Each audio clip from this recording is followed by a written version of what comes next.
দেখান দেখান দেখান দেখান। ও আল্লাহ, আপনার আদর বান্দারা হাত তুলছে, আপনার পয়গম্বরের সুন্নতের উপর আমল করবে।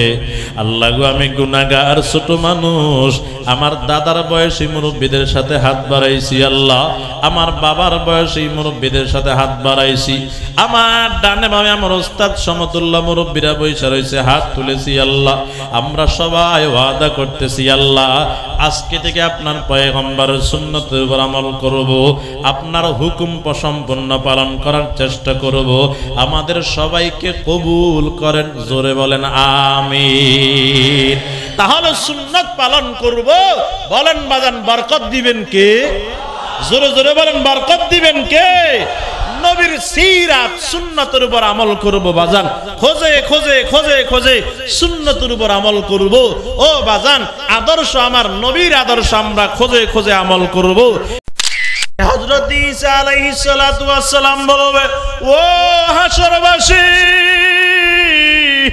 যদি আমি আজকে তোমাদের কোনো উপকার করতে পারলাম না, যদি আমি তোমাদের জন্য সুপারিশ করতে পারলাম না, তবে আমি তোমাদেরকে একটা গ্রহণযোগ্য, আজকে তোমাদেরকে গ্রহণযোগ্য ঠিকানা দিতে পারবো।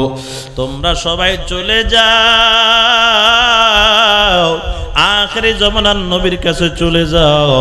আমার বিশ্বাস আখেরি জমানার নবী তোমাদের জন্য সুপারিশ করবে, তার সুপারিশ আল্লাহ কবুল করবে। দুনিয়ার সব মানুষ হাসরবাসীরা আল্লাহর পয়গম্বরের কাছে চলে যাবে, ও পয়গম্বর, আপনি আমাদের জন্য সুপারিশ করুন।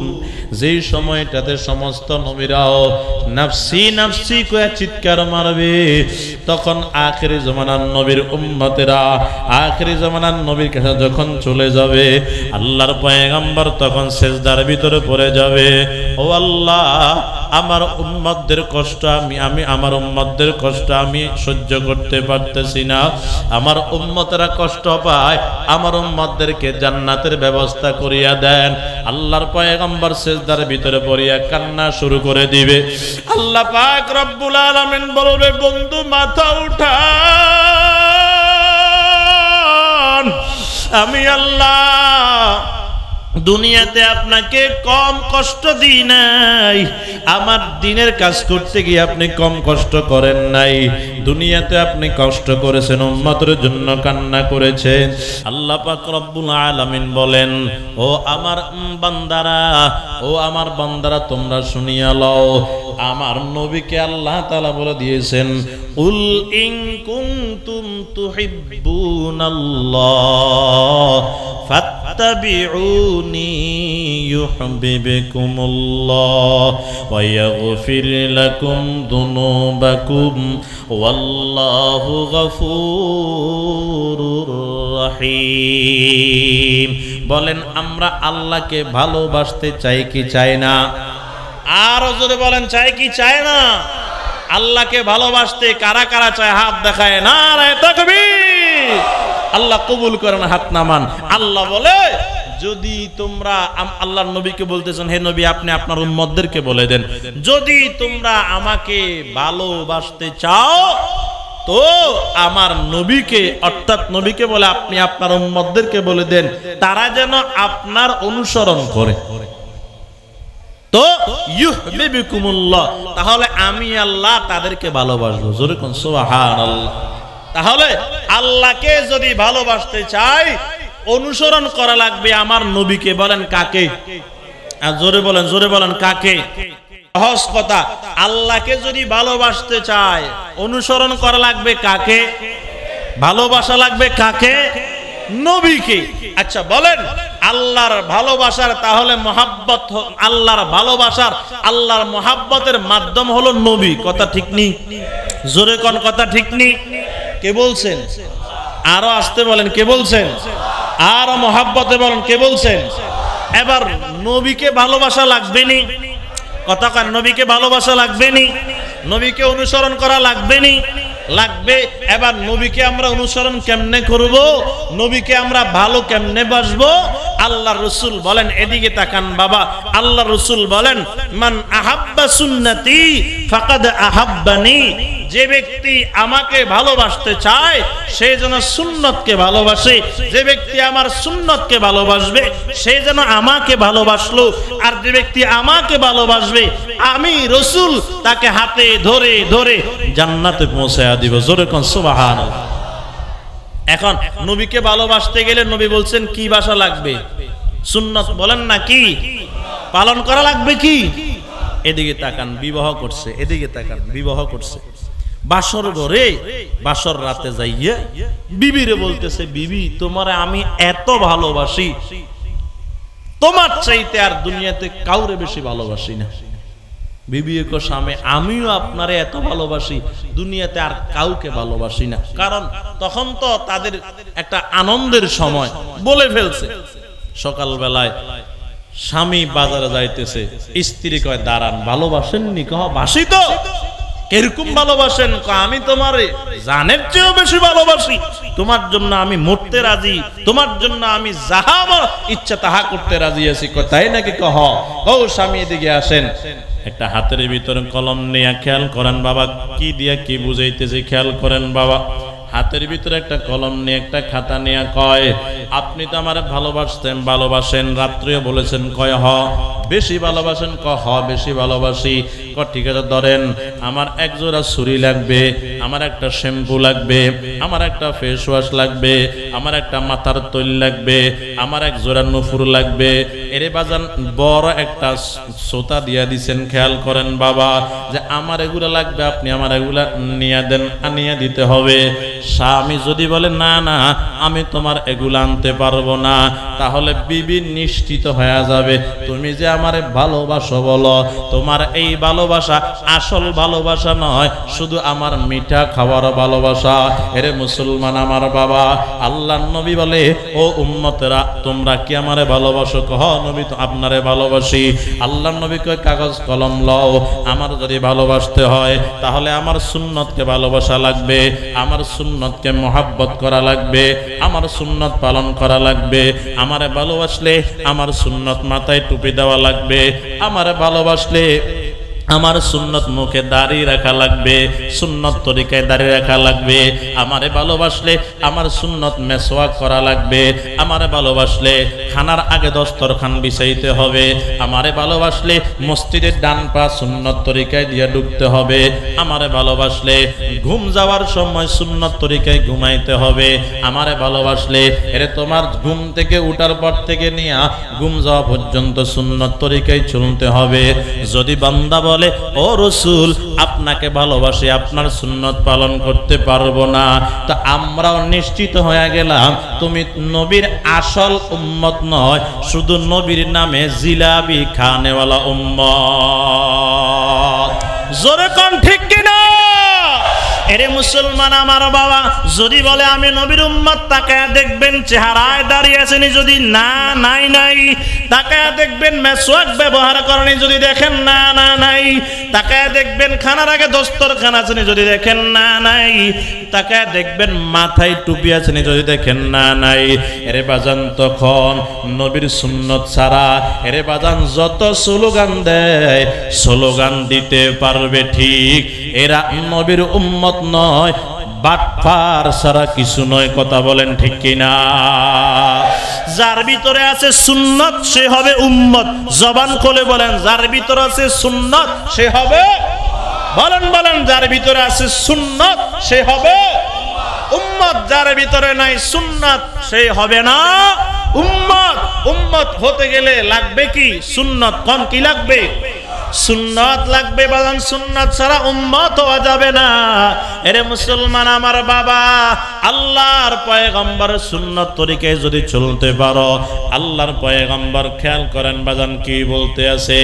আজকে সমাজের ভিতরে এদিকে তাকান বাজান, জিয়াফত চলেনি, এদিকে বুঝেন না মনে, আমার ভাষা বুঝতেছেন নি আপনারা? জিয়াফত চলেনি, জিয়াফতে করে কি? মারামারি। কি খায়? খানা খায়, 10 জন 8 জন এক টেবিলে বসে নিও, কথা কয় না রে, বসে না বাবা। রে মুসলমান আমার বাবা খেয়াল করেন, আমি সুন্নতের উপর আলোচনা করতেছি, খেয়াল করেন বাবা, সুন্নত রাসূলের সিরাত খেয়াল করেন বাজান। 8 জন খানা খাইতে বসছে। বর্তমানে তো খানার স্টাইল, অর্ধেক খায় বাকি অর্ধেক প্লেটে রাইখা যায়। এদিকে নাই তো কথা কন না কেন? এদিকে নাই স্টাইল আসেনি আপনাদের এদিকে? এ মুসলমান আমার বাবা দিকে তাকান। কাউকে ছোট করার জন্য না, কাউকে ঘায়েল করার জন্য না। এক টেবিলে বসছে 60 পেনওয়ালা, 7 জন, আরেকজন বসছে মৌলবি। খেয়াল করেন বাজান, এখন 7-8 জন তো খানা অর্ধেক খাইছে বাকি অর্ধেক খায় নাই, রাইখে চলে গেছে। একজন মৌলবি আছে। এখন সে যদি এদিকে তাকান, খানা খাওয়ার পরে প্লেটটা চাটিয়ে খাওয়া কি জানে না মনে হয়? কেউ বাবা? এখন হুজুর যদি এই 7-8 জনের সামনে যদি প্লেটটা চাটিয়ে খায়, বাকিরা তো খাইতেছে না, তখন বলবে হুজুর মনে হয় 3 দিনেও খানা খায় নাই। এমন লোক নাই মনে হয়? হুজুর দেখলে খোঁচায় আসেনি? এদিকে নাই, এর জন্য বুঝতেছেন না আপনারা। হুজুর দেখলে খোঁচায়, কেমনে বেইজ্জতি করবে চেষ্টা করে। দোষ, এটা করলেও দোষ, যদি চাটিয়া খায় তাও দোষ। বলবে হুজুর পারেন না শুধু ফেলে শুদ্ধা খেয়ে ফেলতে, কথা কয় না। আর যদি হুজুর অর্ধেক খায়া যদি বাকি অর্ধেক রাখা যায়, তখনও দোষ। বলবে এক বাড়িতে খাইছে, আর এক বাড়ি খাইতেছে, আরো এক বাড়িতে দাওয়াত আছে, খাইবে কয়টা? বুঝেন নাই কথা? কেমনে ছোট করা যায়? মোল্লা মৌলবি হাফেজ কারি এক রাত্রে খায় 3-4 বাড়ি, কইছে শুধু খায়, শুধু খায়, শুধু দোষ হুজুরদের খায়। যাই হোক, বেয়াদবি মাফ করবেন, বুঝানোর জন্য বলতেছি। এরে বাজান, এখন খেয়াল করেন, আপনি দেখুন রিমান্ডে আছেন, প্লেট চাটিয়ে খাইলে বলবে 3 দিনেও মনে খানা খায় নাই। এখন না খেয়ে গেলে বলবে হুজুর আপনিও বুঝি প্লেটটা চাটিয়ে খান নাই, বিপদের ভিতরে আছে। এখন যদি আপনি এখানে প্লেটটা চাটিয়ে খাইতে যান, এমন পরিবেশ আছে বাজান, হয়তো আপনি লজ্জিত হইতে হবে। আল্লাহ রাসূল বলেন, কে কি বলছে তুমি সেদিকে তাকানোর কোনো সুযোগ নাই। 7 জনের সামনে তুমি যদি প্লেটটা চাটিয়ে খাইতে পারো, হয়তো তোমারে কেউ বলবে হুজুর মনে হয় খানা 3 দিনেও খায় নাই। মানুষ তোমারে যাহা বলবে বলুক, কিন্তু তুমি যে প্লেটটা চাটিয়ে খাইতেছো, না খাইলে এই টেবিলের সুন্নতটা এখানে দাফন হয়ে যাইতো। কতক্ষণ ঠিক কিনা? তুমি যে একটা মুর্দা একটা সুন্নতকে প্লেটটা চাটিয়ে খাইয়া যে একটা সুন্নত এখানে জীবিত করে দিয়েছো। আল্লাহর রাসূল বলেন, মান তামাসসাকা বিসুন্নতি ইনদা ফাসাদি উম্মতি ফালাহু আজরু মিয়াতি শাহীদ। আল্লাহর পয়গম্বর বলেন, লোক সকল তোমার লজ্জা দিয়েছে, কিন্তু তুমি যে প্লেটটা চাটিয়ে খাইয়া একটা সুন্নতকে জিন্দা করে দিলা, তুমি প্লেট চাটিয়া খাও নাই, সাথে সাথে আল্লাহ এই প্লেট চাটিয়ে খাওয়ার সাথে সাথে আল্লাহ তোমার 100 জন শহীদের সওয়াব দান করে দিবে। এরে মুসলমান আমার বাবা, বলেন না সুন্নতের ভিতরে বরকত আছে না নাই? ও মুসলমান আমার বাবা, খানা সামনে আসছে, যদি আপনি বরকতের সাথে বিসমিল্লাহর সাথে খানাটা শুরু করেন, এরে বাজান খানা খাইতেছেন 2 জনের খানা 3 জন। ও তাবলিগ ওয়ালা ভাইরা, এরে বাজান 3 জনের খানা 5 জনেও খায়, শেষ করা যায় না। আছে না নাই কথা কন? কারণ খানার আগে দস্তরখান বিছায়, খানার আগে বিসমিল্লাহ পড়ে, খানার মাঝে মাঝে দোয়া পড়ে, বলেন না বরকত দিবেন কে? আর যদি বাজান খানার আগে বিসমিল্লাহ নাই, খেয়াল করেন বাজান, খানার আগে বিসমিল্লাহ নাই, না বিসমিল্লাহ আছে না দস্তরখান আছে, এরে বাজান শুধু আসতেছে যেমন ক্ষেত খামার থেকে কাজ করিয়া যে গোস মারিয়া আসছে, বসছে 3 প্লেট খাইছে, এখনো তার হয় না। বলেন না এমন লোক আমাদের বাংলাদেশে আছে না নাই?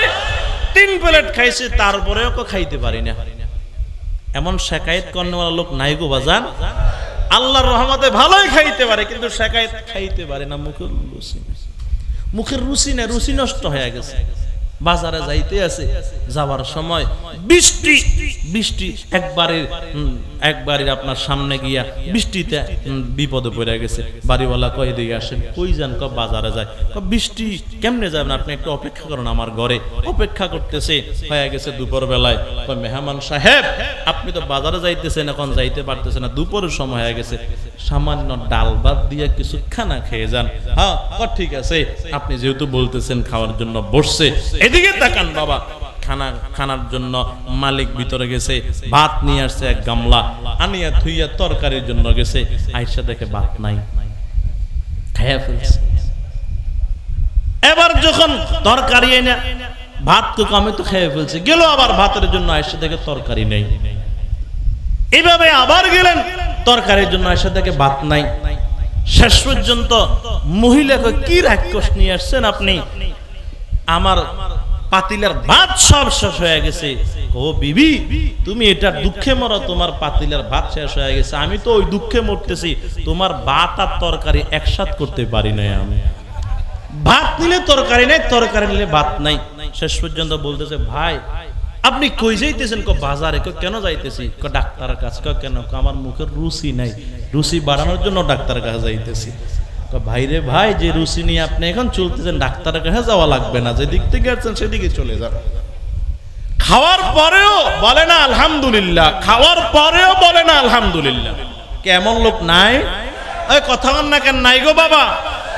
যারা খানা পায় না তারা বুঝে খানা কত দামি।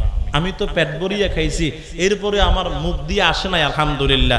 যদি খানা অভাব পড়ে তখন বুঝবেন খানা কত দামি। যেটা আমাদের ফেনীর মানুষ কিছুদিন আগে দেখছিল, আপনারা খবর পান নাই? বন্যা হয়েছিল নি, টাকার বস্তা নিয়ে ঘরে বসে রয়েছে, খানা নাই। কথা বুঝতেছেন নি? ওয়াল্লাহি বিল্লাহি তাল্লাহি, আল্লাহর শপথ করে শিক্ষার জন্য বলতেছে। আমি যখন আমার গ্রাম থেকে, আমাদের বাড়ি হলো ওলামা বাজার মাদ্রাসার পাশে, যারা আলেম ওলামা হয়তো নাম শুনছেন, ওলামা বাজার মাদ্রাসা। ওলামা বাজার মাদ্রাসার পাশে আমাদের বাড়ি, ওইদিকে তখন পানি যায় নাই। আমি আমার মাদ্রাসা এলাকা ফেনী সদর যখন ডুবে গেছে, একটা নৌকা নিয়ে প্রায় 110 জন 10 মতো একটা বস্তা ভরে নিয়ে যাইতেছি খানা, 110 ব্যাগ করিয়া। এখন প্রায় 10 কিলোমিটার পানি, এরকম বুক ভরা পানি দিয়ে হাঁটতে হাঁটতে যাইতেছে। 10 কিলোমিটার, কি মনে করেন 10 কিলোমিটার পথ তো আপনি হাঁটিয়েও যেতে পারবেন না, এখন শুধু পানি ছাড়া, শুকনা রাস্তা। সকাল 11টায় রওনা দিছি, হাঁটা আসর পর্যন্ত হাঁটতে আছি, এক বুক পানি। বুঝানোর জন্য বলতেছি, একটা 3 তলা বাড়ির পাশ দিয়ে যাইতেছি, রাস্তা দিয়ে নৌকা চালাইতেছি আর কি। মানুষ ডাকতেছে আমাদের খানা দেন, তা আমি বলতেছি যে খানা এখানে না, সামনে হালাত আরো খারাপ, আমরা সেদিকে নিয়ে যাইতেছি। আল্লাহর কসম করে বলতেছি, যখন আমরা নৌকা নিয়ে চলে যাইতেছি, খানা দিতেছি না, আবার চিল্লান শুরু করছে, কান্না শুরু করছে। ওয়াল্লাহি বিল্লাহি তাল্লাহি, এমন সমস্যা, খানার নাই, খানার জন্য আবার কান্না শুরু করতেছে যে আমাদের এখানে কেউ খানা পৌঁছাইতেছে না। এদের কান্না দেখি আর সহ্য করতে পারে নাই। বিস্কিট 1 বস্তা, পানি 1 কেস দিয়ে দিছি, 1 বস্তা বিস্কিট পাইয়া এরা মনে হয় আসমান থেকে খানা পাইছে, মনে হয় এমন পাগল হয়ে গেছে। এবার চিন্তা করেন কেমন কষ্ট করছে মানুষ, বুঝাইতে পারতেছি না। আমার মাদ্রাসা এলাকার মানুষ প্রভাবশালী, সবার কাছে টাকা আছে, খানা নাই। আল্লাহ এমন বিপদে ফালাইতে পারে না?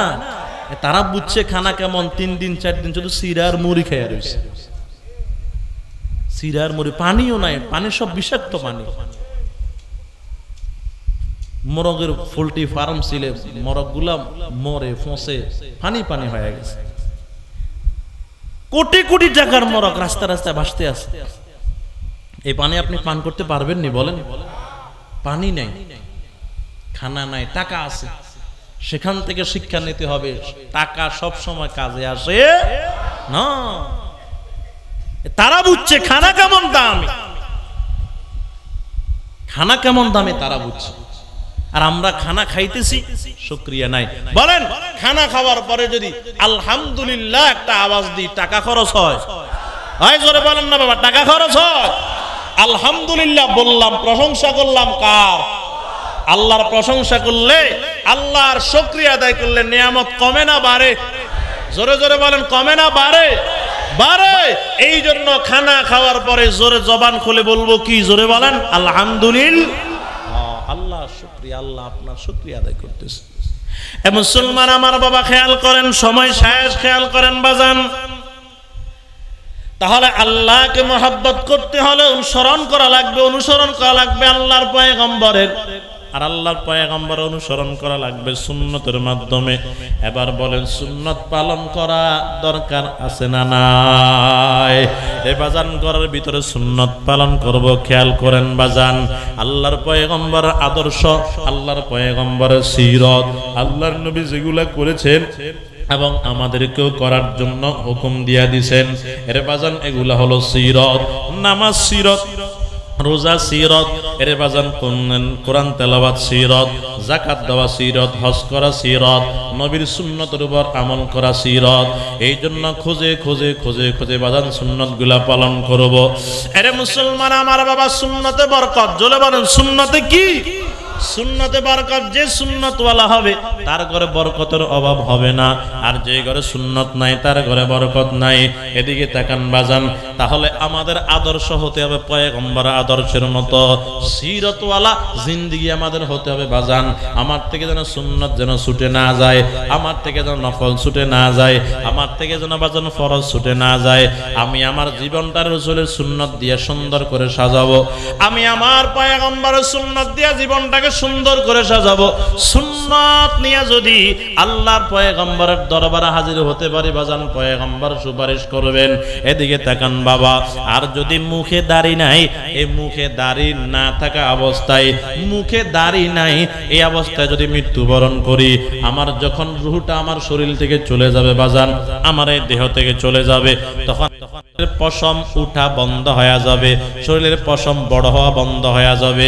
তাহলে আমি যদি দাড়ি ছাড়া মৃত্যুবরণ করি, আল্লাহর পয়গম্বর বলে উম্মত যে হালতে মৃত্যুবরণ করবে হাসর ময়দানে ওই হালতে উঠবে বাজান। খেয়াল করেন, এখন যদি দাড়ি ছাড়া মৃত্যুবরণ করি, হাসর ময়দানে দাড়ি ছাড়াই উঠা লাগবে। খেয়াল করেন বাবা, হাসর ময়দানে আল্লাহর পয়গম্বরের সামনে যদি ওই দাড়ি ছাড়া আমরা হাজির হয়ে যাই, এ মুসলমান আমার বাবা, তখন পয়গম্বর আর সুপারিশ করবেন না, বিপদে পইরা যাবেন আপনারা। খেয়াল করেন বাবা। আর যদি সুন্নত তরিকায় দাড়িটা রাইখা আল্লাহর দরবারে হাজিরা দিতে পারেন, পয়গম্বরের সামনে যদি উপস্থিত হইতে পারেন, আল্লাহর পয়গম্বর তখন এই সুন্নতের কারণে আপনাকে ধরে ধরে জান্নাতে নিয়ে যাবে। এই জন্য বলেন না বাজান, নবীর সুন্নত তরিকায় দাড়িগুলা রাখার দরকার আছে না নাই? এরে মুসলমান আমার বাবা, খেয়াল করেন, এই দুনিয়াতে কোন মানুষ কোরআন তেলাওয়াত করলে কোরআন তেলাওয়াতের সওয়াব লেখা হয়। এর বাজান হজ করতে গিয়া খানায়ে কাবা তাওয়াফ করতে গেলে খানায়ে কাবার তাওয়াফের সওয়াব লেখা হয়। এর বাজান কোন বান্দার নামাজ পড়তে গেলে নামাজের সওয়াব লেখা হয়। কোন বান্দা যদি এই বাজান ঘুমায়া যায়, তাহলে ওই বান্দার গুনাহ করার কোনো শক্তি থাকে না, সে তো ঘুমায়া গেছে। কিন্তু যারা দাড়ি কাটে, দাড়ি সাজে, খেয়াল করেন বাজান, দাড়ি সাজনেওয়ালা কোরআন তেলাওয়াত করতেছে, একদিকে কোরআন তেলাওয়াতের সওয়াব লেখা হইতেছে, আর একদিকে দাড়ি কাটার কবিরা গুনাহ লেখা হইতেছে। খেয়াল করেন বাবা, আল্লাহর ঘর খানায়ে কাবা তাওয়াফ করতে আছে, একদিকে খানায়ে কাবা তাওয়াফ করার সওয়াব লেখা হইতেছে, আর একদিকে দাড়ি কাটার কবিরা গুনাহ লেখা হইতেছে। এরে বাজান, মানুষ ঘুমাইলে কোনো গুনাহ করতে পারে না, গুনাহ করার শক্তি থাকে না। কিন্তু যখন বান্দা দাড়ি চাচা অবস্থায় ঘুমায়, প্রত্যেকটা সেকেন্ডে সেকেন্ডে এরে বাজান কবিরা গুনাহ লেখা হয়। জোরে কোন নাউজুবিল্লাহ। এই মুসলমান আমার বাবা বলেন না, এই জন্য কবিরা গুনাহ সর্বক্ষণ করব না গুনাহ থেকে বাঁচবো? কোন কোন গুনাহ করব না গুনাহ থেকে বাঁচবো? গুনাহ থেকে বাঁচা লাগবে বাজান। এই জন্য দাড়িটা রাইখা দেন। এই মুসলমান আমার বাবা, একবারে দিল থেকে কথাটা বলবেন বাজান। একজন দাড়িওয়ালা আর একজন দাড়ি ছাড়া এক জায়গায় যদি দাঁড় হয়, এর বাজান একজন পুরুষ দাড়িওয়ালা আর একজন পুরুষ দাড়ি ছাড়া, দুইজন যদি একসাথে দাঁড়া করা হয়, দাড়িওয়ালাকে সুন্দর লাগবে না দাড়ি ছাড়াকে সুন্দর লাগবে? জোরে জোরে বলেন, দাড়িওয়ালা না দাড়ি ছাড়া? দাড়িওয়ালাকে সুন্দর লাগবে, কারণ এই সৌন্দর্য আমার আপনার টাকা দিয়ে কেনা যাবে না। এর রাস্তা দিয়ে চলি, বাবার বয়স 40-45 বছর, হ্যাঁ 50 বছর বাবার বয়স, বাবায় দাড়িটা রাখতে যদি না পারে, ছেলের বয়স 18 বছর, ছেলে মাদ্রাসায় পড়ে দাড়িটা রাখছে, বলেন বাবারে সালাম দিবে না ছেলেরে সালাম দিবে? জোরে বলেন, জবান খুলে, বাবারে না ছেলেরে? ছেলেরে। কেন? হয় দাড়ির কারণে আল্লাহ স্পেশাল একটা সম্মান দান করেন, কথা কোন ঠিক কিনা? এরে মুসলমান আমার বাবা, খেয়াল করেন, দাড়িটা স্পেশাল একটা সুন্নত, খেয়াল করেন বাবা। কোন দাড়িওয়ালা কোন জায়গায় খারাপ কাজ করার জন্য লজ্জা পাবে, দাড়ি তারে বাধা দিবে, কথা কোন ঠিক কিনা? আল্লাহ মাফ করুক, বেয়াদবি মাফ করবেন, কোন যদি খারাপ নারীর কাছে রে বাজান বেশ্যাখানায় যদি কোন দাড়িওয়ালায় যায়, বেশ্যা যারা এই ব্যবসা করে তারাও বলবে বুঝি আপনি এই কাজে আসছেন, দাড়ি আছে আপনার, বুঝি লজ্জা করে না? তাহলে এই দাড়ির কারণে আল্লাহ গুনাহতে লিপ্ত করে না গুনাহ থেকে বাঁচায়? গুনাহ থেকে বাঁচাই রে বাবা। এই জন্য মেহেরবানি করে আর দাড়িতে বাজান খুর লাগাইবেন না। এরে মুসলমান আমার বাবা, আজকে নবীজির সুন্নত দাড়িটা কাটিয়া ফেললেন, মায়া লাগলো না। খেয়াল করেন বাজান, অথচ আপনার আমার মায়ার নবী, দয়ার নবী, কলিজার টুকরা মুহাম্মদুর রাসূলুল্লাহ দুনিয়াতে যতদিন ছিলেন রে বাজান, একটা সেকেন্ডও আমাদেরকে ভুলেন নাই বাবা। আমাদের জন্য ঠিকমতো খানা খান নাই, আমাদের জন্য ঠিকমতো বাজান বিছানায় যান নাই, ঘুমান নাই, শুধু কান্না করছেন রে বাজান, কান্না করছে। এরে মুসলমান আমার বাবা, খেয়াল করেন, খেয়াল করেন, আল্লাহর পয়গম্বর এই দুনিয়াতে উম্মতের জন্য বাজান কত কান্না করেছে, যেটা আমি বলে বাসায় শেষ করতে বুঝাইতে পারবো না। এরে বাজান, আল্লাহর নবী হাসর ময়দানে, খেয়াল করেন বাজান, যখন আল্লাহ হাসর ময়দানে সব মানুষগুলাকে উপস্থিত করবেন, মানুষগুলা হাদিসের ভিতরে আছে মানুষ পেরেশান হয়ে যাবে। আল্লাহ পাক সূর্যকে বলবে আলো দাও, সূর্য আলো দেওয়া শুরু করবে, তাপ দেওয়া শুরু করবে। সূর্যের তাপে অনেক মানুষের মাথার মগজগুলা টাস টাস করে ছুটিয়ে যাবে। এরে বাজান খেয়াল করেন, ওই জমিনটা তামা তামা হয়ে যাবে, মানুষের শরীর দিয়ে ঘাম বের হওয়া শুরু করে দিবে রে বাবা, মানুষ তখন পাগল পাগল হয়ে যাবে। আল্লাহর পয়গম্বর বলেন সব মানুষ কান্না করতে করতে হযরতে আদম আলাইহিস সালামের কাছে যাবে। ও আদম, আপনি তো আমাদের সকলের বাবা, আজকে আমরা বড় পেরেশানের ভিতরে পড়ে গেলাম, আপনি আমাদের জন্য সুপারিশ করেন, আমরা আপনার সুপারিশে জান্নাতে যাইতে চাই। আদম আলাইহিস সালাম বলবেন না না, আমি সুপারিশ করতে পারবো না, আমি নিষিদ্ধ গাছের কিনারায় গিয়েছি, আল্লাহ যদি এখন প্রশ্ন করে কি জবাব দিব, আমি পারবো না।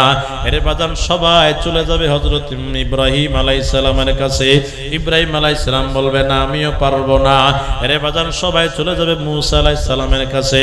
মুসা আলাইহিস সালাম বলবেন না না, আমিও পারবো না। এক এক করে যাইতে যাইতে যাইতে যাইতে সবাই চলে যাবে ঈসা আলাইহিস সালামের কাছে। ও পয়গম্বর ঈসা, আপনি একটু আমাদের জন্য সুপারিশ করেন, কষ্ট সহ্য করতে পারি না।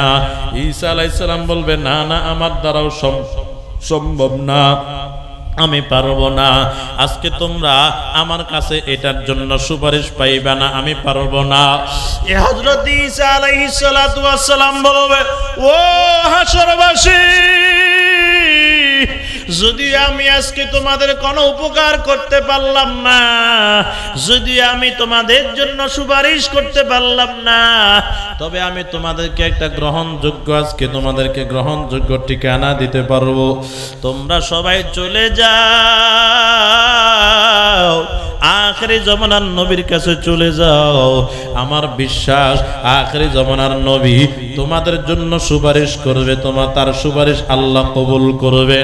দুনিয়ার সব মানুষ হাসরবাসীরা আল্লাহর পয়গম্বরের কাছে চলে যাবে। ও পয়গম্বর, আপনি আমাদের জন্য সুপারিশ করুন। যেই সময়টাতে সমস্ত নবীরাও নাফসি নাফসি কয়ে চিৎকার মারবে, তখন আখেরি জামানার নবীর উম্মতেরা আখেরি জামানার নবীর কাছে যখন চলে যাবে, আল্লাহর পয়গম্বর তখন সিজদার ভিতরে পড়ে যাবে। ও আল্লাহ, আমার উম্মতদের কষ্ট আমি আমার উম্মতদের কষ্ট আমি সহ্য করতে পারতেছি না, আমার উম্মতেরা কষ্ট পায়, আমার উম্মতদেরকে জান্নাতের ব্যবস্থা করিয়া দেন। আল্লাহর পয়গম্বর সিজদার ভিতরে পড়িয়া কান্না শুরু করে দিবে। আল্লাহ পাক রব্বুল আলামিন বলবে, বন্ধু মাথা উঠা, আমি আল্লাহ দুনিয়াতে আপনাকে কম কষ্ট দিই নাই, আমার দ্বীনের কাজ করতে গিয়ে আপনি কম কষ্ট করেন নাই। দুনিয়াতে আপনি কষ্ট করেছেন, উম্মতের জন্য কান্না করেছেন, আরে মদিনার রওজায় শুয়ে শুয়ে উম্মতের জন্য কান্না করেছেন। আজকে হাসর ময়দানে ওই উম্মতের জন্য কান্না করতে আছেন। আমি আল্লাহ সহ্য করতে পারবো না, ফাসফা লিমা শিতা, আপনার যা মনে চায় তাকে আপনি সুপারিশ করতে থাকেন। আল্লাহর পয়গম্বরকে যখন সুপারিশের যখন অনুমতি দেওয়া হবে রে বাবা, তখন অসংখ্য অগণিত উম্মতদেরকে সুপারিশ করে করে আল্লাহর জান্নাতে পৌঁছায়া দিবেন। জোরে কোন সুবহানাল্লাহ। আরে মুসলমান আমার বাবা, যেই সময় কোন নবীও কথা বলতে সাহস করবে না, তখন আমার নবী আমার আপনার জন্য কান্না করা বন্ধ করবে না রে বাবা, আমার আপনার কথা বলবে না। কিন্তু আজকে উম্মতেরা নবীর কথা মনে নাই, নবীকে ভুলে গেছি, যার কারণে নবীর সুন্নতকে জবাই করতে আসি, নবীর সুন্নত দাড়িকে আজকে জবাই করে দিতেছি, নবীর সুন্নত দস্তরখানটা ভুলে গেছি, নবীর সুন্নত মেসওয়াকটা ভুলে গেছি। এর নবীর সুন্নত চলনে বলনে উঠনে বসনে শয়নে খাওনে সব জায়গায় নবীর সুন্নাত ভুলে গেছি। এই জন্য আজকে আমরা ওয়াদা করতে হবে, যতদিন দুনিয়াতে বেঁচে থাকবো আল্লাহর নবীর সুন্নাতের উপর অটল থাকার চেষ্টা করব। কারা কারা পারবো দুইটা হাত আল্লাহরে দেখায়া দেন। নারে তাকবীর, হাত দেখান দেখান দেখান দেখান।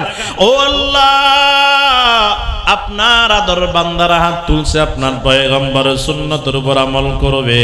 আল্লাহ গো, আমি গুনাহগার ছোট মানুষ, আমার দাদার বয়সী মুরব্বীদের সাথে হাত বাড়াইছি, আল্লাহ আমার বাবার বয়সী মুরব্বীদের সাথে হাত বাড়াইছি, আমার ডানে বামে আমার ওস্তাদ সমতুল্য মুরব্বীরা বৈশা রয়েছে, হাত তুলেছি। আল্লাহ আমরা সবাই ওয়াদা করতেছি, আল্লাহ আজকে থেকে আপনার পয়গম্বরের সুন্নতের উপর আমল করব, আপনার হুকুম সম্পূর্ণ পালন করার চেষ্টা করব। আমাদের সবাইকে কবুল করেন, জোরে বলেন আমিন। তাহলে সুন্নাত পালন করব, বলেন বাজান বরকত দিবেন কে? জোরে জোরে বলেন বরকত দিবেন কে? নবীর সিরাত সুন্নতের উপর আমল করব বাজান, খোঁজে খোঁজে খোঁজে খোঁজে সুন্নতের উপর আমল করব। ও বাজান, আদর্শ আমার নবীর আদর্শ আমরা খোঁজে খোঁজে আমল করব। এরে বাজান খেয়াল করেন, আজকে নবীর আদর্শ আমাদের ভিতরে নাই, যার কারণে আমাদের মাথার তালুর থেকে পায়ের তালু পর্যন্ত সব এলোমেলো হয়ে আছে। মানুষকে ভালো লাগে না, মানুষের সাথে ভালো আচরণ করতে পারি না, মানুষের সাথে হাসি মুখে কথা বলতে পারি না, মানুষকে কেমনে কষ্ট দিব এই চিন্তায় বিভোর অবস্থায় আছি। কথা বলেন ঠিক না বেঠিক? কেমনে একজনকে কষ্ট দেওয়া যায়, কেমনে একজনকে গুতা মারা যায়, কেমনে একজনকে সমালোচনা করা যায়, এই কাজে আজকে আমাদের ভিতরে কিছু মানুষ লিপ্ত। বলেন না আছে না নাই? হ্যাঁ জোরে বলেন বাবা, আছে না নাই? মানুষকে কষ্ট দেওয়া এটা কি নবীর আদর্শ? জোরে বলেন নবীর আদর্শ না, বরং নবীর আচরণে মানুষ দিনে দিনে মানুষ মুসলমান হয়েছে। কেমন খেয়াল করেন বাজান, আল্লাহর পয়গম্বরের সিরাত কেমন ছিল, নবীর আদর্শ কেমন ছিল, নবীর ভাষা কেমন ছিল, আমি শেষ করে দিতেছি। খেয়াল করেন বাবা, নবীজির সিরাত কেমন ছিল, আদর্শ কেমন ছিল। আমার নবী মসজিদে নববীতে বৈশা রয়েছেন, এদিকে তাকান বাবা, সাহাবায়ে কেরামদেরকে নিয়ে বৈশা রয়েছেন। হঠাৎ করে তাকায় দেখে এক ইয়াহুদি মুরব্বী মসজিদে নববীতে আইসা সোজা রেবাজান মসজিদে নববীতে প্রস্রাব করে দিয়েছে, দাঁড়ায়া প্রস্রাব করে দিয়েছে। আল্লাহর নবীর সাহাবীরা খেপে গেলেন, বুড়া তুই আমাদের মসজিদে প্রস্রাব করলি কেন, তোরে আজকে শেষ করে দিমু। নবী আমার ডাক দিয়ে কয় সাহাবীরা না না, এই মুরব্বীকে মারার দরকার নাই, একটু আমার কাছে নিয়ে আসো। পয়গম্বরের কাছে নিয়ে গেলেন। আল্লাহর পয়গম্বর ডাক দিয়া কয় বাজান আপনি এখানে বসেন, কোনো চিন্তা করবেন না, চিন্তার কারণ নাই। সাহাবীরা তোমরা তার উপর রাগারাগি করবা না, আমি ওই মুরব্বী মানুষের প্রস্রাব আমি নিজ হাতে পরিষ্কার করে দিব, তোমরা কিছু বলার দরকার নাই। আমি তার সঙ্গে একটু কথা বলি, খেয়াল করেন। বাবা সামনে বসাইছেন, বলে বাবা আপনি কি জানেন না এটা যে আল্লাহর ঘর? কহ জানি। আপনি কি জানেন না এই ঘরে প্রস্রাব করার নিষেধ? কয় তাও জানি। আপনি কি জানেন না দাঁড়ায় এখানে প্রস্রাব করা বেয়াদবি? কয় তাও জানি। জানলে আপনি এখানে প্রস্রাব করলেন কেন? ও মুহাম্মদ আমি ভালো করে জানি এখানে প্রস্রাব করার নিষেধ, আমি ভালো করে জানি এটা আল্লাহর ঘর, আমি ভালো করে জানি এটা একটা পবিত্র জায়গা, তবে আমি অনিচ্ছাকৃত প্রস্রাব করি নাই, আমি ইচ্ছা করিয়ে প্রস্রাব করছি। সাহাবীরা কয় দেখছেন বুড়া ইচ্ছা করে করছে, তাহলে তো কল্লা আলাদা করে দেওয়ার দরকার। আল্লাহর নবী কয় না না, কি বলে শুনো, এত রাগারাগি করিও না, এত গুসা তোমরা হয়ে যাইও না। বৃদ্ধ লোকটা বলো পয়গম্বর ভালো করে জানিয়ে প্রস্রাব করছি। কেন প্রস্রাব করছি জানেননি? আমি আপনার পরীক্ষা করার জন্য আসছি। আমরা মুরব্বীদের থেকে শুনছি আখেরি জমানার নবী হবে ধৈর্যশীল, তার সামনে অন্যায় করলেও তার সামনে সময় মতো তারে কষ্ট দিলেও সে রাগ হবে না। আমি ইচ্ছা করিয়া মসজিদে প্রস্রাব করছি পরীক্ষা করার জন্য, আমার পরীক্ষায় আপনি পাশ করে ফেলেছেন, আপনি আখেরি জমানার নবী। আর দেরি করবেন না, আপনার হাতে হাত রাখিয়া আমার কালিমা পড়ায়া মুসলমান বানায়া দেন। সুবহানাল্লাহ পড়বেন না? দেখছেন বাজান আচরণের দ্বারায় যে মানুষ নবীর দুশমন ছিল, সে নবী নবীর আচরণের, সে মানুষ নবীজির আচরণের কারণে কালিমার মালা গলায় নিয়া মুসলমান হয়ে গেছে। সুবহানাল্লাহ বলেন। আর আজকে আমাদের কাছে এই আচরণ আসেনি? কন্যা আসেনি বাবা? নাই তো। একটা ছোট বাচ্চা দেখলে মনে হয় যেন গুল্লি করে মাইরা ফেলবে, এমন আচরণ করে। একটা ছোট বাচ্চা দেখলে তার সাথে ভালো ব্যবহার করে না। আল্লাহর রাসূল বলেন যে মুরব্বিকে সম্মান করতে জানে না, ছোটদেরকে মহাব্বত স্নেহ করতে পারে না, সে আমার দলে নয়, সে আমার উম্মতের ভিতরে নয়। রাসূলুল্লাহ সাল্লাল্লাহু আলাইহি ওয়াসাল্লামের জীবনীতে এসেছে, হাদিসে এসেছে, রাসূল যখন রাস্তা দিয়ে যাইতেন দেখতেন ছোট ছোট বাচ্চারা, এদেরকে সালাম দিতেন, সালাম দিয়ে কইতো এদিকে আসো তোমরা। আসার পরে লাইন ধরে দাঁড়া করাইতেন, এদিকে তাকান বাবা, লাইন ধরে কাতার করে দাঁড়া করাইতেন, দাঁড়া করাইয়া নিজে একটু দূরে যায় বলতো তোমরা আমার কাছে দৌড় দিয়ে আসবা, যে আগে আসতে পারবা তার আমি পুরস্কার দিব। ও মুসলমান, আমি আর আপনি কি দো জাহানের সর্দার ওখানে গিয়া দাঁড়াইতেন? এরা দৌড় দিয়ে গিয়া কেউ নবীর হাত ধরতেন, কেউ নবীর পাও ধরতেন, কেউ নবীর পিঠের উপর উঠে যাইতেন। নবী তখন তাদেরকে নিয়ে হাসতেন, তাদেরকে খেজুর দিতেন, তাদেরকে আদর যত্ন করতেন। ও মুসলমান আমার বাবা, মায়ার নবী শিশুদেরকে এত মহব্বত করতেন, হ্যাঁ কাছে টানিয়া নিতেন। আর আজকে কোন ছোট ছেলে মসজিদের সামনে আসছে, বারান্দায় গেছে, মসজিদে ঢুকছে, মুরব্বির মাথার উপর মনে ঠাড়া পড়ে গেছে, এমন আচরণ করে। কতক্ষণ আছে না নাই? আর কথা বলেন না, আছে না নাই? আরে বাচ্চার কাজ তো দুষ্টামি করা, বাচ্চার কাজ কি মিয়া বহুত দামি করা, এটা কি বাচ্চার কাজ নেই? বাচ্চার কাজ হলো দুষ্টামি করা। আশরাফ আলী থানভী রহমতুল্লাহের কাছে এক লোক তার ছেলেরে নিয়ে গেছেন, যাওয়ার পরে উনি তো আশরাফ আলী থানভী রহমতুল্লাহের সামনে আদবের সহিত বৈশা রয়েছেন। ছেলে একবার এটা করে, একবার এটা করে, একবার এটা করে, ছেলের বাবে চোখ রাঙায়া তাকাইতেছেন, তার মানে এটা করিস না। থানভী সাহেব রহমতুল্লাহ দেখছেন, এমন কেন করো? বাচ্চারা এমন কেন করতেছ? তুমি তোমার কাজ করো, বাচ্চার কাজ করো। বাচ্চার কাজ হলো দুষ্টামি করা, সে দুষ্টামি করবে। আপনারা কেউ বুকে হাত দিয়া বলতে পারবেন না যে আপনি বাচ্চা থাকতে দুষ্টামি করেন নাই? কথা কন না কেন, দুষ্টামি করেন নাই? কেউ বলতে পারবেন? দুষ্টামি করবেই। এজন্য বাচ্চার সাথে এমন আচরণ করবেন না। আমার আগে আমার ভাই বলেছেন যে আল্লাহর নবীর নাতিরা নবীর কাঁধে উঠে যাইতেন নামাজের অবস্থায়। কথা কন না, কথা বলেন না বাবা।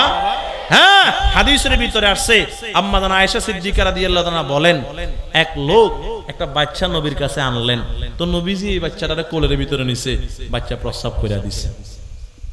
আজকে তো আমাদের যদি এমন হইতো, ওরে নিয়ে যা, ওই প্রস্রাব করে দিছে, আমার জামা নষ্ট করে দিছে, আমার লুঙ্গি নষ্ট করে দিছে, এমন কিছু জাতের মুরব্বী বলেন না, আছে না নাই?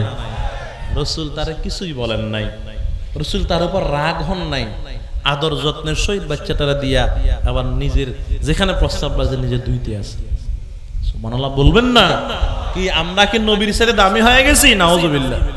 বলেন না, নবীর সাথে কি দামি হয়ে গেছি? নাউজুবিল্লাহ। তার নবীর আচরণ যদি এমন হয়, তা আমার আচরণ কেমন হওয়ার দরকার? যে নবী যার আগে জান্নাতের দরওয়াজা কেউ খুলবে না। সুবহানাল্লাহ পড়বেন না? যার আগে অন্য নবী জান্নাতে যাইতে পারবে না, এমন একজন দামি মানুষরা যদি এমন আচরণ করতে পারে, তা আমরাও তো এমন আচরণ করার দরকার। তাহলে নবীজির সিরত গুলা, নবীজির আদর্শ গুলা খুঁজে খুঁজে আমল করবো তো ইনশাআল্লাহ, করবো তো ইনশাআল্লাহ। বাজান, আজকের সিরাত মাহফিল থেকে আমরা শিক্ষাটা গ্রহণ করবো ইনশাআল্লাহ। নবীজির সুন্নত গুলা খুঁজে খুঁজে পালন করব। নামাজ বাদ দিব না, রমজান মাসে রোজা বাদ দিব না, টাকার মালিক হলে হজ যাকাত দিব, মানুষের সাথে ভালো আচরণ করব। ও বাজান, ছোট বাচ্চা দেখলে ভালো আচরণ করব, ঘরে সুন্নত জীবিত করব। এটাই সিরাতুন নবীর আদর্শ। খেয়াল করেন, নবীর আদর্শ এটাই এটা সিরাত। তাহলে আজকে থেকে আর গুনার কাজে যাব না, নেকের কাজ ছাড়বো না। রাজি আছি তো ইনশাআল্লাহ? আল্লাহ আপনি আমাদের সবাইকে রাসূলের সুন্নাতগুলা খুঁজে খুঁজে আমল করার তৌফিক দান করেন। সকলে জবান খুলে পড়ি আমিন। আলহামদুলিল্লাহি রাব্বিল আলামিন, ওয়াসসালাতু ওয়াসসালামু আলা সাইয়্যিদিল মুরসালিন ওয়া আলা আলিহি ওয়া আসহাবিহি আজমাইন। ربنا ظلمنا أنفسنا وإن لم تغفر لنا وترحمنا لنكونن من الخاسرين.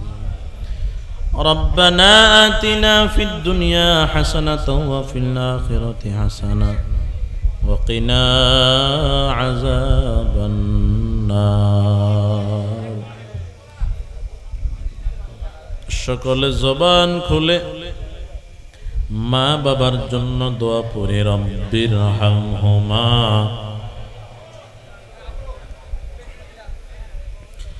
রব্বির হামহুমা কামা রব্বায়ানি সগীরা। রব্বুল আলামিন সেই বিকাল থেকে পর্যন্ত আপনার কত আদর বান্দা আলোচনা করেছেন, আপনার কত আদর বান্দা বান্দির আলোচনা শুনেছেন। আয় আল্লাহ,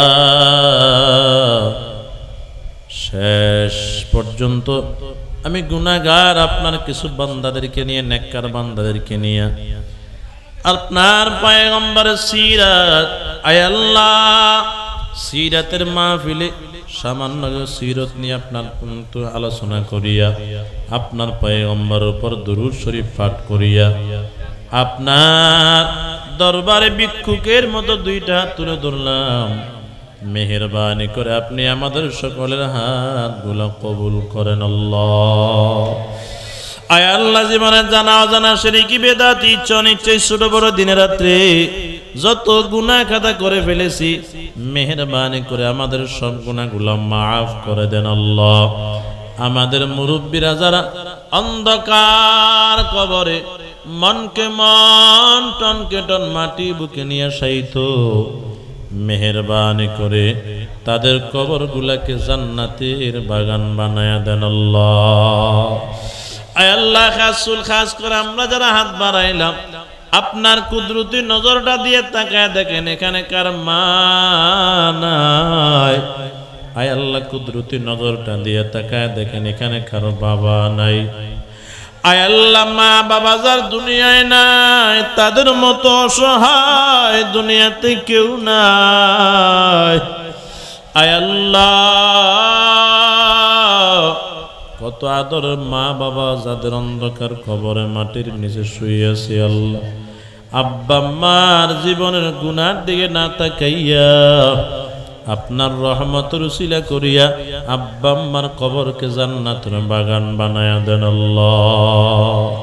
রব্বুল আলামিন আব্বাজান আদম আলাইহিস সালাম থেকে আমরা পর্যন্ত যত আম্বিয়া কেরাম, সাহাবায়ে কেরাম, শুহাদায়ে কেরাম, তাবিন, তবে তাবিন, আইম্মায়ে মুজতাহিদিন, সলফে সালিন, গাউস, কুতুব, আউলিয়া, মুফতিন, মুফাসসিরিন, মুসান্নিফিন, আয় আল্লাহর যত মুমিন মুমিনাত কাছের দূরের, আয় আল্লাহ বাবার দিকের আত্মীয়, মায়ের দিকের আত্মীয়, যত মুরব্বির অন্ধকার কবরে আছে, যত যুবক ভাইয়েরা কবর চলে গেছে, আয় আল্লাহ সকলের কবরগুলাকে জান্নাতের বাগান বানায়া দেন আল্লাহ।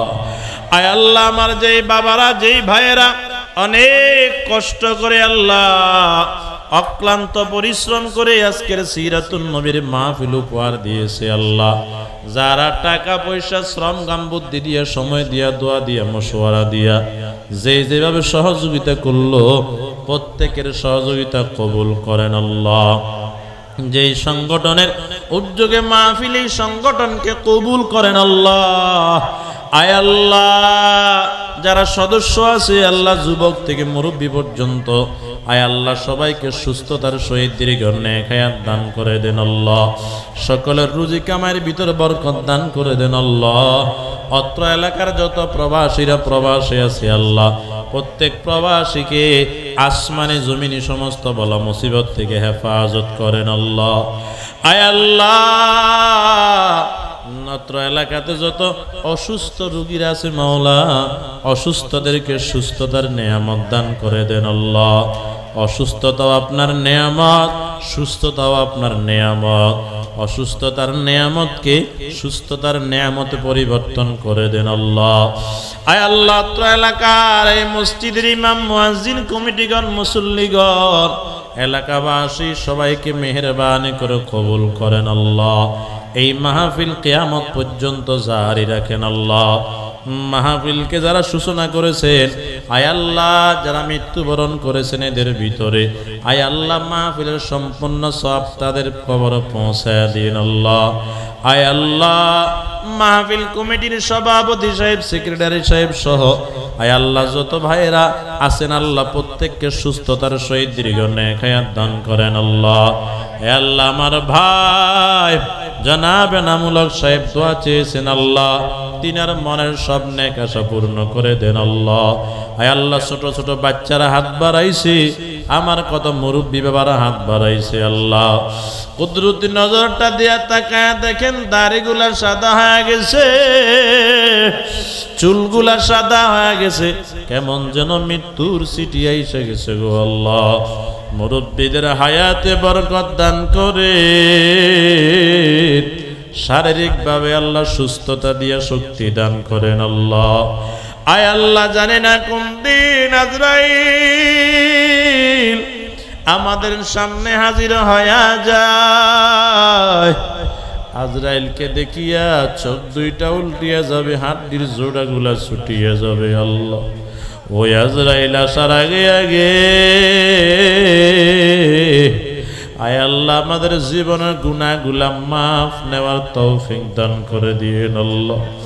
গুনাহ নিয়ে যদি অন্ধকার কবরে যায়, ওই অন্ধকার কবরের আযাব সহ্য করার শক্তি আমাদের নাই, জাহান্নামের আগুন সহ্য করার শক্তি আমাদের নাই। আয় আল্লাহ দুনিয়ার আগুনে 1 মিনিট হাত রেখে সহ্য করতে পারি না। আয় আল্লাহ দুনিয়াতে একটু গরম পড়লে সহ্য করতে পারি না গো আল্লাহ। এই দুনিয়ার আগুনের চাইতে জাহান্নামের আগুন তো কঠিন, মারাত্মক। ওই জাহান্নামের আগুনও সহ্য করতে পারবো না গো আল্লাহ। আয় আল্লাহ আজরাইল আসার আগে আগে আপনি আমাদের সবাইকে মাফ করে দেন আল্লাহ। ও আল্লাহ ছোট থেকে ছোট, বড় থেকে বড় নেক আমল আল্লাহ করার তৌফিক দান করে দেন আল্লাহ। ছোট থেকে ছোট, বড় থেকে বড় গুনাহ থেকে হেফাজত করেন আল্লাহ। রব্বুল আলামিন যত মুরব্বীরা হাত বাড়াইছেন নেক হায়াত দান করে দেন আল্লাহ। শিশু বাচ্চাদেরকে আসমানে জমিনে সমস্ত মুসিবত থেকে হেফাজত করেন আল্লাহ। যুবক ভাইদেরকে দ্বীনের জন্য কবুল করেন আল্লাহ। আয় আল্লাহ তামাম দুনিয়ার সব মুসলমানদেরকে হেফাজত করেন আল্লাহ। যেই দেশে যে এলাকায় মুসলমানরা নির্যাতিত হতেছে তাদেরকে কুদরতি হাতে হেফাজত করেন আল্লাহ। জালেমের জুলুম থেকে আপনি আমাদের সবাইকে হেফাজত করেন আল্লাহ। আয় আল্লাহ দ্বীনি মাদারেস মাসাজিদ গুলো কবুল করেন আল্লাহ রব্বুল আলামিন। আয় আল্লাহ আমার পরিবার অসুস্থ, আল্লাহ সুস্থতার নিয়ামত দান করেন আল্লাহ রব্বুল আলামিন। জীবনে একবার হলেও আমাদের সবাইকে মক্কা মদিনা জিয়ারত করার তৌফিক দিয়ে দেন আল্লাহ। যারা গিয়েছে বারবার যাওয়ার তৌফিক দিয়ে দেন আল্লাহ। আয় আল্লাহ জটিল কঠিন রোগ ব্যাধি থেকে আপনি সবাইকে হেফাজত করেন আল্লাহ। ক্যান্সার, কিডনি নষ্ট, লিভার নষ্ট, স্ট্রোক করে আল্লাহ অনেক মানুষ হাসপাতালে পড়ে আছে আল্লাহ, তাদেরকে শেফা দান করেন। আমাদেরকে কঠিন জটিল রোগ ব্যাধি থেকে জটিল কঠিন রোগ ব্যাধি থেকে হেফাজত করেন। আয় আল্লাহ যখন যেতে মৃত্যুবরণ করি ইমানি হালতে মৃত্যু দান করিয়েন। আয় আল্লাহ উত্তম রিজিকের ব্যবস্থা করে দিয়েন। আমাদের পক্ষ থেকে লক্ষ কোটি দরুদ ও সালামের হাদিয়া আকায়ে নামদার তাজেদার মদিনা জনাবে মুহাম্মদুর রাসূলুল্লাহ সাল্লাল্লাহু আলাইহি ওয়াসাল্লামের রওজা তারে পৌঁছায়া দিন। আয় আল্লাহ নবীজির আদর্শ মতো আমাদেরকে চলার তৌফিক দান করে দিয়ে। যেই ছোটখাটো সুন্নতে আল্লাহ অনেক আমল বিকাল থেকে আলোচনা চলতেছে, আয় আল্লাহ আমাদেরকে আমল করার তৌফিক দান করে দেন রব্বুল আলামিন। অত্র এলাকার উপর আপনারা খাস রহমত নাজিল করেন। অত্র এলাকার বিশেষ করে এই সংগঠনের সদস্যদেরকে কবুল করিয়া নেন। এলাকার জন্য মাহফিলটাকে নাজাতের উসিলা বানায়া দিয়ে। আয় আল্লাহ ভবিষ্যতে আরো বড় বড় ওলামায়ে কেরামকে নিয়ে বড় বড় আয়োজন করতে পারে সেই তৌফিক দান করে দিয়েন আল্লাহ। সুবহান রাব্বিকা রাব্বিল ইজ্জাতি আম্মা ইয়াসিফুন ওয়া সালামুন আলাল মুরসালিন ওয়ারহামনা মাআহুম বিরহমাতিকা ইয়া আরহামার রাহিমিন।